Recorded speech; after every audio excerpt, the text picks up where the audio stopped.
আপনাদের এই বসাটাই প্রমাণ করে প্রত্যেকের দিলের মধ্যেই আল্লাহর কথা শুনবার প্রতি আগ্রহ আছে। মাশাআল্লাহ, এটা অনেক বড় মোবারকবাদ। কোরআনুল কারীমের মধ্যে আছে, আল্লাহ তাআলা বলেন, ফাবাশশির ইবাদ আল্লাযীনা ইসতামিউনাল কওলা ফায়াত্তাবিউনা আহসানা। আল্লাহ তাআলা বলেন, হে নবী, আপনি আমার ওই বান্দাদেরকে জান্নাতের সুসংবাদ দিয়ে দেন যারা মনোযোগ দিয়ে কথা শুনে, অতঃপর কোরআন সুন্নাহর অনুসরণ করে। আগে তো মনোযোগ দিয়ে শুনে এরপরে কি করে? অনুসরণ করে। আল্লাহ তাআলা বলেন তাদেরকে জান্নাতের সুসংবাদ দিয়ে দেন। এজন্য এটা অনেক বড় একটা আমল। আল্লাহর কথা মনোযোগ দিয়ে, দিল দিয়ে, আন্তরিকতা নিয়ে শুনতে হয়। কোরআনুল কারীমের মধ্যে আছে, আল্লাহ তাআলা বলেন, ওয়া ইদা কুরিআল কুরআনু ফাসতামিউ লাহু ওয়া আনসিতু লাআল্লাকুম তুরহামুন। যখন তোমাদের সামনে আল্লাহর কোরআন পড়া হয় তো আল্লাহ তাআলা বলেন, তোমরা যারা শ্রোতা, তোমাদের দুইটা কাজ। এক নাম্বার ফাসতামিউ লাহু, তোমরা মনোযোগ দিয়ে শোনো। দুই নাম্বার হলো ওয়া আনসিতু, এবং একদম চুপ থাকো। লাআল্লাকুম তুরহামুন, আল্লাহ তাআলা বলেন তাহলে নিশ্চিত তোমাদের উপরে আল্লাহ তাআলার রহমত বর্ষিত হবে। কি করলে? মনোযোগ দিয়ে শুনলে। আর কি করলে? চুপ থাকলে। রহমত বর্ষিত হবে মানে কি? তাফসীরে রুহুল মাআনিতে আছে, রহমত বর্ষিত হবে মানে হলো আল্লাহ তাআলা তোমাকে আল্লাহর হুকুম পালনের তৌফিক দান করবেন, আল্লাহর ইবাদত করার যোগ্যতা দিবেন। এজন্য যে কেউ আল্লাহর কথা দিল দিয়ে শুনে, আল্লাহ তাকে ধীরে ধীরে আল্লাহর হুকুম পালনের তৌফিক দেয়। এটাও কিন্তু অনেক বড় ইহসান। আল্লাহ দয়া না করলে বান্দা আল্লাহর ইবাদত করতে পারে না। আল্লাহ দয়া না করলে বান্দা আল্লাহকে ডাকতেই পারে না। আল্লাহ যদি এই জিহ্বা না দিতেন, কথা বলার যোগ্যতা না দিতেন, তো আল্লাহকেই বা ডাকতাম কিভাবে? এই জন্য আল্লাহ তাআলার তৌফিক চাইতে হয়। হাদিসের মধ্যে আছে, আমাদের প্রিয় নবী সাল্লাল্লাহু আলাইহি ওয়াসাল্লাম 5 ওয়াক্ত নামাজের পরে, ফরজের নামাজের পরেই তিনি সালাম ফিরাইবার পরপরই কয়েকটা বিশেষ দোয়া পড়তেন। এর মধ্যে একটা দোয়া হলো যে একটা কথা নবীজি 3 বার বলতেন। একটা দোয়া, এক দোয়াই 3 বার বলতেন প্রত্যেক নামাজের পরে, ফরজের সালাম ফিরাইবার একটু পরেই। সেটা কি? আল্লাহুম্মা আইন্নি আলা যিকরিকা ওয়া শুকরিকা ওয়া হুসনি ইবাদাতিক। আল্লাহ, আপনার জিকির, আপনার কৃতজ্ঞতা এবং আপনার ইবাদত সুন্দরভাবে আদায় করার জন্যে আপনি সাহায্য করেন। এই যে গুরুত্বপূর্ণ বিষয়, যে আপনি দয়া করেন যেন আপনার জিকির ভালোভাবে করতে পারেন, আপনি দয়া করেন যেন আপনার শুকর আদায় করতে পারেন, আপনি সাহায্য করেন যেন আপনার ইবাদত সুন্দরভাবে করতে পারে, সুন্দরভাবে করতে পারে। শরীরটাই সুস্থ নাই, নামাজ পড়ব সুন্দরভাবে কেমন? শরীরটাই ভাই, পাওটাই ভাঙ্গা, তো সেজদা দিব কিভাবে? তার মানে আল্লাহ তাআলার দয়া, আল্লাহ তাআলার ইহসান, আল্লাহ তাআলার মেহেরবানি ইবাদত আদায়ের জন্যও জরুরি। এই দোয়াটা নবীজি 3 বার পড়তেন প্রত্যেক 5 ওয়াক্ত নামাজের পরে, ফরজের পরে। হাদিসের মধ্যে আছে, একজন বিখ্যাত সাহাবী ছিলেন হযরত মুআজ ইবনে জাবাল রাদিয়াল্লাহু তাআলা আনহু। এই সাহাবীকে নবীজি একদিন, হযরতে মুআজ, ওনার হাত ধইরা নবীজি ওনাকে বললেন, ইয়া মুআজ ইন্নী উহিব্বুক, আমি তোমারে খুব ভালোবাসি। সাহাবীকে বলতেছে, আমি তোমারে খুব পছন্দ করি, তো এই পছন্দের দাবিতে বলতেছি, তোমারে আমি মহব্বত করে বলতেছি, লা তানসা হাযা দুআ, এই যে দোয়াটা, আল্লাহুম্মা আইন্নি আলা যিকরিকা ওয়া শুকরিকা ওয়া হুসনি ইবাদাতিক, আল্লাহ আপনার জিকির, আপনার শুকর, আপনার ইবাদত ভালোভাবে করার জন্য সাহায্য করেন। নবী নিজে ওই সাহাবীকে বলতেছেন, শোনো, তোমারে আমি খুব ভালোবাসি, তুমি এই দোয়াটা পড়তে কখনোই ভুলো না। ওই সাহাবীকে বলছে, তুমি সব সময় এই দোয়াটা পড়ো। এই তাইলে দেখেন, নবী সাল্লাল্লাহু আলাইহি ওয়াসাল্লাম নিজে আল্লাহ তাআলার কাছে ইবাদতের জন্য সাহায্য চাইতেন। তো এই জন্যই বললাম, আল্লাহর কথা মনোযোগ দিয়ে শুনতে হয়। মসজিদে জুমার বয়ান, 5 ওয়াক্ত নামাজের পরেও যদি ইমাম সাহেব একটু কোনো কথা বলে, জুমার নামাজে যদি বয়ান করে, এরকম মাহফিলের বয়ান, ওলামায়ে কেরামের নসিহত, বিভিন্ন মাদ্রাসার বয়ান, ইসলাহি মজলিসের বয়ান, দাওয়াত ও তাবলীগের সাথীদের বয়ান, কোন আল্লাহওয়ালার বয়ান, তো যখনই করে আল্লাহর কথা বলে দিল দিয়ে শুনতে হয়, মনোযোগ দিয়ে শুনতে হয়। জনপ্রিয়তা, কারো ব্যক্তিগত একটু খ্যাতি, এগুলো ফালতু বিষয়। জনপ্রিয়তা কোনো মূল বিষয় না। মূল বিষয় হলো আল্লাহর কথার প্রতি মনোযোগী হওয়া। মনে করেন আমারে 1 কোটি মানুষ চিনে, তো আপনার লাভ কি? আমারে চিনলে আপনার লাভ কি? আমি একবার মনে করেন সারা বাংলাদেশের জনপ্রিয়, তো কি আপনার ফায়দা কি? কথা বোঝেন নাই আমার ছেলেরা? তোমরাও বুঝতে শেখো ভাই, তোমার ফায়দা কি সেটা বলো। আমারে সারা পৃথিবী চিনলে তোমার লাভ কি? তুমি তোমার ইবাদতের কথা বলো, তোমার নিজের জিন্দেগির কথা বলো। আমারে কে চিনে না চিনে তো তুমি কি করবে? চিনলেই কি না চিনলেই কি? সবাই চিনলে আল্লাহ যদি গ্রহণ না করে তো কুকুরের সমান মর্যাদাও নেই, কুত্তার মর্যাদাও নেই। আল্লাহ গ্রহণ না করবে তো চিনলেই কি আর না চিনলেই কি? কোরআনুল কারীমের মধ্যে 25 জন নবীর নাম আছে, তো নবী রসুল মোট 25 জন। কথা বলেন না? তো বাকিদের নাম কই? হাদিসের কিতাবের মধ্যে সর্বোচ্চ তারিখে, ইতিহাসের কিতাবে আরবি, একসাথে 313 জন বদরি সাহাবীর নাম আছে। আরো যদি সব মিলায় 2-4-5 হাজারের নাম সর্বোচ্চ হইতে পারে, তো সাহাবী কি 5,000? তো বাকিদের নাম কই? বিদায় হজ্জের মাঠে আরাফাতের ময়দানে আল্লাহ নবী সাল্লাল্লাহু আলাইহি সাল্লাম 1.25 লক্ষ সাহাবীর সামনে ভাষণ দিয়েছে, তো ওনাদের নাম কই? ওনাদের নাম তো কেউ জানে না। এই পৃথিবীতে যে কয়জন আউলিয়া কেরামের নাম কিতাবের মধ্যে আছে, ওনারাই তো আউলিয়া কেরাম নাকি? এই কয়জনই তো সারা পৃথিবীতে। এই 1,500 বছরের ভিতরে বুজুর্গ শুধু আব্দুল কাদের জিলানী, জোনায়েদ বাগদাদি, বাইজিদ বোস্তামি, এই 3-4 জনই নাকি? তো বাকিদের নাম কই? বাকিদের নাম কই? নাম নাই, এরকমই বেশি। কথা বুঝেন নাই? পৃথিবী জানে না, পৃথিবী চিনে না, এমন মানুষই বেশি, এমন মানুষই বেশি। এই বাংলাদেশে এমন অসংখ্য হাজার হাজার আলেমে দিন আছে যারা বাহরুল উলুম, যারা এলেমের সাগর, মহাসাগর, কিন্তু বক্তা না। তারা কি না? বক্তা না, ওয়াইজ, নীরবে নিভৃতে 30 বছর 50 বছর বুখারী শরীফের হাদিস, রাসূলুল্লাহ সাল্লাল্লাহু আলাইহি সাল্লামের হাদিস সবকের মধ্যে ছাত্রদেরকে নীরবে পড়াইতেছে। পৃথিবী কেউ চিনে না, হাসরের ময়দানে সবাই দেখবে উনি বাদশাহ, উনি বাদশাহ। এজন্য দোস্ত আমার, বন্ধু আমার, আল্লাহর কথার দিকে মনোযোগী হওয়া, আল্লাহর কথার দিকে মনোযোগী হওয়া, আল্লাহর কথার দিকে মনোযোগী হওয়া। কোরআন শরীফে আছে হযরত মূসা আলাইহিস সালামকে আল্লাহ তাআলা বলছেন, তুর পাহাড়ে প্রথম যেদিন কথা বলে সেদিন আল্লাহ তাআলা বলছেন, আনা আখতারতুকা ফাসতামি' লিমা ইউহা। মূসা, তোমাকে এখানে কথা বলার জন্য আমি বাছাই করছি, তোমারে আমি পছন্দ করছি। এখন আমি যা ওহী করব, যা বলবো, আমার কথাগুলো ফাসতামি', মনোযোগ দিয়ে শুনো। এজন্য প্রিয় বন্ধু আমার, বাপ আমার, ভাই আমার, নওজোয়ান সাথী, এটা মনে রেখো যে আল্লাহ তাআলা আমাদেরকে বাছাই করে এখানে বসাইছে।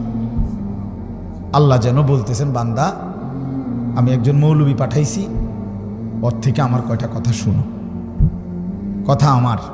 কথা আমার বন্ধুর, ওই এরে আমি পাঠাইছি, ওর থেকে কিছুটা শুনো। তো এই জন্য আল্লাহর কথার দিকে কি হওয়া? মনোযোগী হওয়া। রাসূলুল্লাহ সাল্লাল্লাহু আলাইহি সাল্লামের কথার দিকে মনোযোগী হওয়া। এতে করে একটু আন্তরিকতা দেখলে, মনোযোগ দেখলে, আগ্রহ দেখলে আল্লাহ তাআলা তার চাইতে এগিয়ে হেদায়েত দিয়ে দেয়। ওয়াহদি ইলাইহি মান ইউনীব, আল্লাহ তাআলা বলেন, যে আমার দিকে ঝুঁকে আসে আমি আল্লাহ তাআলা তাকে তার চাইতে এগিয়ে হেদায়েত দিয়ে থাকি। বান্দা একটু আসুক শুধু, সে আমার দিকে একটু আগাক, আমি তার চাইতে এগিয়ে তারে আমি আপন করে নেব, তারে আমি কোলে তুলে নেব, তারে আমি কোলে তুলে নেব। লাল্লাহু আশাদ্দু ফারাহান বিতাওবাতি আবদি, নবী সাল্লাল্লাহু আলাইহি সাল্লাম বলেন, আল্লাহ তাআলা সবচেয়ে বেশি খুশি হয়, সবচেয়ে বেশি আল্লাহ খুশি হয় বান্দা যখন গুনাহ ছেড়ে দিয়ে আল্লাহর দিকে ফিরে আসে। কদম বাড়াইলেই, গুনাহ ছেড়ে দিলেই, চোখের এক ফোঁটা পানি পড়লেই আল্লাহ ফেরেশতাদেরকে ডাক দিয়া বলে, এই 7 আসমান সাজিয়ে দে, আমার জান্নাত সাজায়া দে। ফেরেশতারা সাজায়া দিয়া বলে, আল্লাহ আসমান কেন সাজাইলেন, জান্নাত কেন সাজাইলেন? রব্বুল আলামিন বলে, আসলাহাল আবদু মাওলাহু, শোনো, এক গোলাম আজকে তার মনিবের সাথে সম্পর্ক ঠিক করে ফেলছে। আমার এক গোলাম আমার থেকে চলে গেছিল রে বহুদিন, ওই আমারে অনেক দিন সেজদা দেয় নাই, অনেক দিন সে আমারে ডাকে নাই, বহুদিন হয় সে হালাল খায় নাই, অনেক দিন আমার নাফরমানি করছিল, আজ সে আমার কাছে ফিরে আসছে। আমার বান্দা তওবা করছে, আমার বান্দা নিজের ভুল বুঝতে পারছে, পেছনের গুনাহ ছেড়ে দিয়েছে, আগামীতে করবে না ওয়াদা দিছে। এই জন্য আমি এই খুশিতে আসমান সাজিয়ে দিলাম, জান্নাত সাজিয়ে দিলাম। এই জন্য বান্দা যখন আল্লাহর দিকে ফিরে আসে, ঝুঁকে আসে, আল্লাহ তাআলা ভীষণ খুশি হয়, ভীষণ খুশি হয়। ইন আতাইতানি লাইলান আতাইতুকা লাইলান ওয়া ইন আতাইতানি নাহারান আতাইতুকা নাহারান। হাদিসে কুদসি এটা। আল্লাহ বলে, বান্দা তুমি যদি গুনাহ নিয়ে মাগফিরাতের জন্য রাত গভীরে আসো, আমি মাগফিরাত নিয়ে, রহমত নিয়ে রাত গভীরেই তোমার কাছে আসো। ওয়া ইন আতাইতানি নাহারান আতাইতুকা নাহারান, তুমি যদি দিনের আলোতে আসো মাফ চাইতে, আমি মাগফিরাত নিয়ে দিনের আলোতেই আসো। তুমি আসবে যখন, আমি আসবো ঠিক তখন, ঠিক তখন আমি আসবই তোমার কাছে, আমি আছি বান্দা। ওয়া নাহনু আকরাবু ইলাইহি মিন হাবলিল ওয়ারিদ, আমি তোমার গর্দানের রগ, যেটা ছিঁড়ে গেলে তোমার মৃত্যু, সেই শাহরগ গর্দানের রগ, এর চাইতেও আমি তোমার কাছে। তুমি একটা ডাক দাও, আমার আরশে আজিম নড়ে উঠবে। ফাইজা সাআলাকা ইবাদি আন্নী ফাইন্নী করিব। আল্লাহ বলে, আমার বান্দা যখন আমার কাছে কিছু চায়, আমারে ডাক দেয়, হাত পাতে, তা আমি আল্লাহ একদম কাছে। উজিবু দাওয়াতাদ দাঈ ইজা দাআনি, বান্দা যখনই ডাক দেয় আমি তখনই তার ডাকে সাড়া দিই, সাড়া দিই। জিন্দেগির সব প্রয়োজন আল্লাহর কাছ থেকেই চাওয়া উচিত। দুর্ভাগ্য এক জাতি আমরা এমন মুসলমান হয়ে গেলাম যারা নিজেদের কোনো প্রয়োজনে আল্লাহর কাছে চাওয়ার অভ্যাস আমাদের নাই। আল্লাহর কাছে চাওয়ার অভ্যাস খুব কম, খুব কম। দোয়া করার মানসিকতাই আপনাদের মধ্যে কম। ও শুধু ড্রাইভার টোকায়, ড্রাইভার মানে হুজুর, হুজুর কেবল হুজুর টোয়া, হুজুর দিয়া দোয়া করানো, হুজুর দিয়া। আরে ভাই, হুজুর দিয়ে দোয়া করানো নিষেধ না, হুজুর দোয়া করবে ঠিক আছে, কিন্তু নিজের আহাজারি, নিজের চোখের পানি, নিজের কান্না, নিজের আরজি নিজেই আল্লাহর কাছে পেশ করা উচিত। বান্দার কাকুতি মিনতি আল্লাহর খুব পছন্দ, আল্লাহর খুব পছন্দ, আল্লাহ তাআলার খুব পছন্দ। হাদিসে আছে বুখারীতে, ফাওয়াল্লাহি লা ইয়ামাল্লাল্লাহু হাত্তা তামাল্লু, নবীজি বলছেন, আল্লাহর কসম উম্মত, তোমরা চাইতে চাইতে আল্লাহর কাছে ক্লান্ত হয়ে যাবে, কিন্তু রব্বে করিম দিতে দিতে একবারও ক্লান্ত হবেন না। লা ইয়ামাল্লাল্লাহ, তিনি ক্লান্ত হবেন না। তুমি চাও বান্দা, বারবার বলো, বারবার বলো, বারবার বলো। এজন্য বাপ নিজেদের সব প্রয়োজন আল্লাহর কাছে বলবেন। রাসূলুল্লাহ সাল্লাল্লাহু আলাইহি সাল্লাম বলছেন, হাত্তা শিরাকানা আলাইক, তোমার জুতার স্যান্ডেলের যে ফিতা, স্যান্ডেলের ফিতাটাও যদি ছিঁড়ে যায় তাহলে সেটাও তুমি আল্লাহর কাছে বলো। স্যান্ডেলের ফিতাটা ছিঁড়ে গেল, আল্লাহকে জানাও, মাওলা আমার একটা ছোট্ট মুসিবত হয়ে গেছে, আমার ফিতাটা স্যান্ডেলের ছিঁড়ে গেছে। এরে ভাইয়া, এইখানে এটা বুঝবেন না, বাংলাদেশের মাটি তো স্বাভাবিক, এই সময় স্যান্ডেলের ফিতা ছিঁড়ে গেলে তেমন অসুবিধা নেই, কিন্তু আরাফাতের ময়দানে স্যান্ডেলের ফিতাটা ছিঁড়ে গেলে তাইলে টের পাওয়া যাবে স্যান্ডেল কারে কয় আর ফিতা কারে। বুঝেন নাই? হ্যাঁ, মসজিদে হারাম থেকে হোটেলে যাইবার সময় যদি স্যান্ডেল হারায় যায় তখন বোঝা যায় স্যান্ডেল কত দাম। স্যান্ডেল কত দাম, মনে হবে যেন পায়ের তালুটা পুড়ে গেছে, এত গরম, এত গরম। এই জন্য আল্লাহ তাআলা বান্দার ছোট থেকে ছোট বিষয়ও রাসূলুল্লাহ সাল্লাল্লাহু আলাইহি সাল্লাম সবক দিছেন আল্লাহর কাছে চাইতে। তো ঠিক আছে, আমি মূল কথাটা এটাই বলতে চাইছিলাম যে মনোযোগ চাই, আন্তরিকতা দরকার। এই যে মোবাইলটা আসলে নিষেধ করার মূল কারণ এটা, মানে মোবাইলটা হাতে থাকলে দিল বসে না, মনোযোগ আসে না, এটা আমার অভিজ্ঞতা। অর্থাৎ এটা যতক্ষণ হাতে থাকে রেকর্ডের জন্যই হোক, ভালো, আমার বয়ানই রেকর্ড করবে, কিন্তু এতে ক্ষতি হয়। অর্থাৎ তার দিলের মধ্যে শুধু এটাই থাকে যে মোবাইলে উঠতেছে কিনা, তো এটা তখন আর তার নিজের জন্য অন্তরে আল্লাহর কথা বসে না, দিল জমে না। আরেকটা বড় ক্ষতি হয় কি, বড় ক্ষতি হলো ঠিক বরাবর পিছনে ডানে বামে যারা, তাদেরও নজর ওইটার দিকে পড়ে, তাহলে ওই বেচারারও কি বসে না, দিল বসে, অনেক ক্ষতি হয়। এই জন্য এইটুকু সময়, 1 ঘন্টা হোক, অল্প সময় হোক, যদি নিজেকে মোবাইল থেকে আলাদা করে আল্লাহর কথা দিল দিয়ে শোনা যায়, এই ছেলেদের মধ্য থেকেই, এই মানুষগুলোর মধ্য থেকেই ধীরে ধীরে আল্লাহ তাআলা অসংখ্য মানুষকে পরিবর্তন করে দিবেন। আল্লাহ তাআলা আপনাদের সবাইকে উত্তমভাবে কবুল করে নেন। সবাই মনোযোগী হইলে ইনশাআল্লাহ বরকত হবে। আল্লাহ আমাদেরকে তৌফিক দান করেন। কোরআনুল কারীমের 30 নম্বর পারা, কোরআনুল কারীমের 102 নম্বর সূরা, সূরাটা ছোট্ট সূরা, 102 নম্বর সূরা, 30 নম্বর পারা। সূরাটার নাম হলো তাকাসুর। এই সূরার আমি তেলাওয়াত করছি। সূরাটার মধ্যে মোট 8টা আয়াত, শুধু 8 আয়াত, ছোট সূরা। ইনশাআল্লাহ অল্প একটু সময়ের মধ্যে আমি এই সূরাটার সংক্ষিপ্ত তরজমা এবং তার সাথে প্রাসঙ্গিক অল্প কয়েকটা কথা বলি। আল্লাহ আমাদেরকে তৌফিক দেন। সবাই আন্তরিকভাবে শুনেন। আবারও অনুরোধ করতেছি, ডানে বামে কথা বইল না ভাই, নওজোয়ান ছেলে তোমরাও মনোযোগ দিয়ে শুনো বাপ, আল্লাহ তোমাদেরকে বরকত দিবে। এই সূরাটার একটা ফজিলত হলো, এই সূরার 8টা আয়াত মাত্র।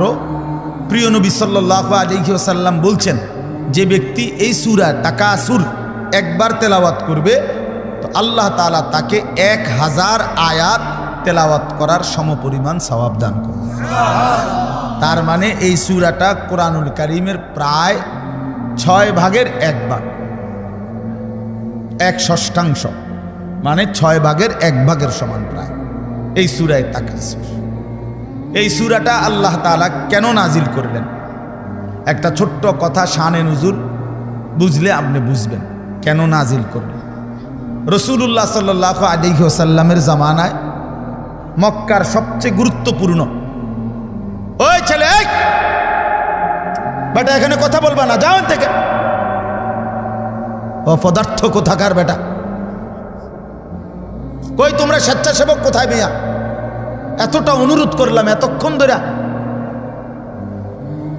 কাকে বুঝাইলাম এতগুলো কথা, তোমরা সবগুলো ছেলে যারা স্বেচ্ছাসেবকের কার্ড লাগাইছো ভাই, তোমরা দায়িত্ব পালন করো, সওয়াব হবে তোমাদের এটা। জি বাবা শুনেন, আপনারা মনোযোগ দেন। রাসূলুল্লাহ সাল্লাল্লাহু আলাইহি সাল্লাম উনি মক্কায় থাকাকালীন মক্কার সবচেয়ে বড় গোত্রের নাম ছিল কুরাইশ। এটা আপনারা জানেন কিনা? নবীজির বংশই হলো কি এই কুরাইশ বংশ। তো এটা হলো মূল বংশের মূল গোড়া, একটা বড় গোড়া। বাকি এর অধীনে আরো ছোট ছোট গোত্র ছিল, শাখা। কথা বুঝছেন? আমার দাদা ধরেন মূল ছিল আমগো বাড়ি, তো এখন দাদার বাপচাচারা 4 জন, মানে আমার দাদার ছেলে, তো এখন ওনাদেরও সংসার বড় হয়ে যাওয়াতে আমার জেডার বাড়িও একটা নামে পরিচিত, আমগো বাড়িও একটা নামে পরিচিত, এমন হয় না? আলগা আলগা হয়ে গেছে এখন, বড় ফ্যামিলি। জেডারও মনে করেন 6-7 জন সন্তান, তাদের ছেলে পেলে নাতি নাতনি মিল্লা, তারা এক বাড়ি, আমরা এক বাড়ি, কিন্তু যদিও আমার দাদার বংশ আমরা এরকম আর কি। তো কুরাইশের অনেক শাখা গোত্র ছিল, কুরাইশের অধীনে আবার ছোট ছোট গোত্র।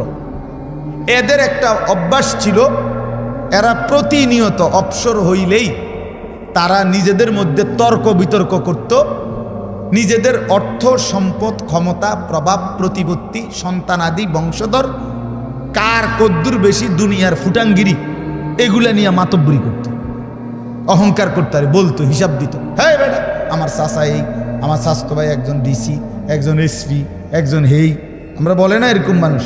অর্থাৎ এরা আপনার গর্ব অহংকার করত, সম্পদ নিয়ে বংশধর নিয়ে নিজেদের ক্ষমতা প্রভাব প্রতিপত্তি নিয়ে হিসাব দিত যে আমার এই আমার এই আমার এই। তো আরেক গোত্রের লগে যার লগে তর্ক করতো তারাও বলতো বেটা আমগোই তান আছে, আমগো এই আমগো হেই, তো এগুলা তারাও বলতো।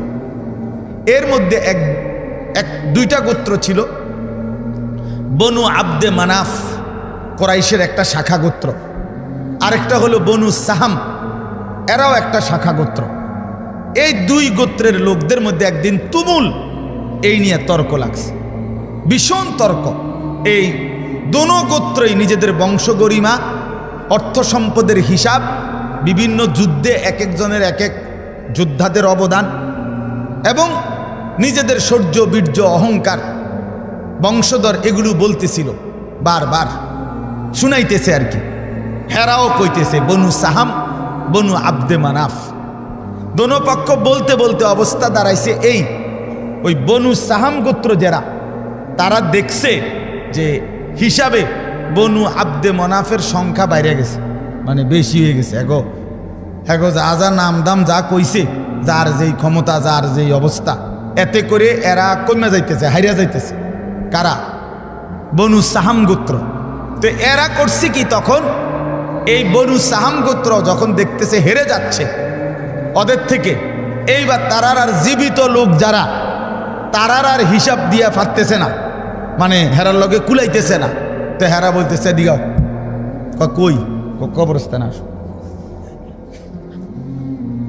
কই আসো, কবরস্থানে আসো। হ্যাঁ বেটা কবরস্থানে মরে গেলে কি আমরা মরাগুলোর হিসাব লো। এবার আমার যে চাচা মারা গেছে আমি কি আসছিল জানো নি বেটা, যেটা কি আসছিল এবার এই গেছে এবার কোথায়, কবরস্থানে গেছে, মানে মরা মানুষ সহ। যে বেচারা মরে গেছে তারও শান্তি নেই। এইবার সে কবরস্থানে তারা মানে দেখাইয়া মৃত মানুষদের হিসাব দিয়া নিজেদের বড়াই করতে শুরু করছে। কথা বুঝছেন কিনা বলেন? অথচ জীবিত শেষ করে শেষ পর্যন্ত পৌঁছে গেছে কবরস্থানে। মৃত মানুষদেরকে নিয়েও দুনিয়ার এই গর্ব অহংকার বড়াই, ক্ষমতার বড়াই, সম্পদের বড়াই, বংশের বড়াই, পরিবার জনগণের বড়াই এই করতেছিল, এইটা করতেছে। এমনকি মৃত মানুষদেরকে পর্যন্ত টেনে আনছে। এই অবস্থায় তাদের এই দিবানিশির এই তর্ক, এর মধ্যে যখন এই গোত্রটা বেশি বাড়াবাড়ি করলো, মানে কি করলো যে জীবিতদেরকে দিয়ে না ফাইরা শেষ পর্যন্ত কই গেল, কবরস্থানে গেল। তখন তারা এই প্রেক্ষাপটে আল্লাহ পাক রব্বুল আলামিন তাদের এই আলোচনা যে হায় মানুষ, তোমরা দুনিয়ার জন্য দুনিয়াতে ডুবে গিয়ে দুনিয়ার অর্থ বিত্ত সন্তান পরিবারের অহংকার করতে করতে শেষ পর্যন্ত কবরে পৌঁছাও হিসাব দিতে শুরু করলা দুনিয়া, অথচ আখেরাতকে ভুলে গেলা, নিজেদের কবর ভুলে গেলা, তাদের কবরে কি হচ্ছে তাও ভুলে গেলা, আখেরাত আর পরকালকে ভুলে গেলা। বান্দা এটা কি করছো, তোমরা কি করছো? এভাবে বুঝি সবাই তোমরা দুনিয়ার মধ্যেই ডুবে গেলা, আখেরাতকে ভুলে গেলা। কি করতেছো তোমরা? এটা কি কোনো কাজ হইল? এটা কি কোনো কথা হইল বান্দা? এই আল্লাহ তাআলা তখন এই অবস্থার প্রেক্ষাপটে কোরআনুল কারীমের এই সূরাটি আল্লাহ তাআলা নাজিল করেছেন। সূরাটির নাম কি? তাকাসুর। বলেন তো সবাই। 102 নম্বর সূরা। কত নম্বর? 30 নম্বর পারা, 102 নম্বর সূরা। শুনলে ভালো বাপ, আপনি যদি আগের থেকে সিদ্ধান্ত নেন আপনি বুঝতেন না, তো আপনি জীবনেও বুঝতেন না। আর যদি আপনার দিলে থাকে আল্লাহর কথা আমার জন্য বুঝার জন্য, আল্লাহর কসম, আপনি যদি একেবারে গণ্ডমূর্খ হন, টিপসই দেন, নামও লিখতে পারেন না, আল্লাহর কসম কোরআন আপনার জন্য সহজ।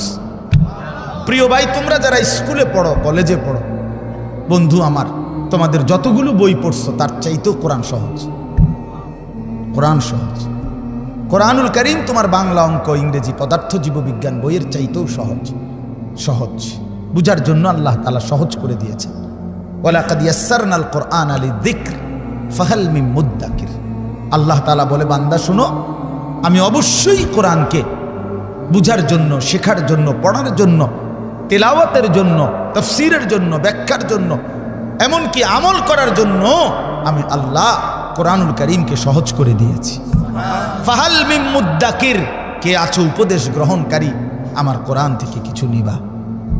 আল্লাহ ডাক, ওহ মালিক যেন ফেরিওয়ালা কুদরতি ভাবে আল্লাহ যেন ডাক দিচ্ছে, বান্দা এই আমি এক কোরআন নাজিল করেছি, 23 বছরে আমার বন্ধুর কাছে তোমাদের জন্য সব কিছু বলে দিয়েছি, একদম সহজও করে দিয়েছি। কে আছো তোমরা এখান থেকে উপদেশ নিবা? কে আছো তোমরা এখান থেকে জিন্দেগি গঠন করবা? কে আছো এখান থেকে জীবনের পুঁজি নিবা? কে আছো এখান থেকে দুনিয়ার কর্তব্য বুঝে নিবা, আখিরাতের দায়িত্ব বুঝে নিবা? আল্লাহ যেন ডাকতেছে, ফাহাল মিন মুদ্দাকির, কে আছো তোমরা, কে আছো, আসো। কোরআনুল কারীমে বন্ধু, ইয়া আইয়ুহাল্লাযীনা আমানু, হে ঈমানদারগণ, হে ঈমানদারগণ, হে মুমিনগণ, আল্লাহর কসম বাপ 89 বার, 8, 9, 89, মোট 89 বার আল্লাহ তাআলা আমাদেরকে ডাক দিয়েছেন, হে মুমিনগণ, হে মুমিনগণ, হে ঈমানদার।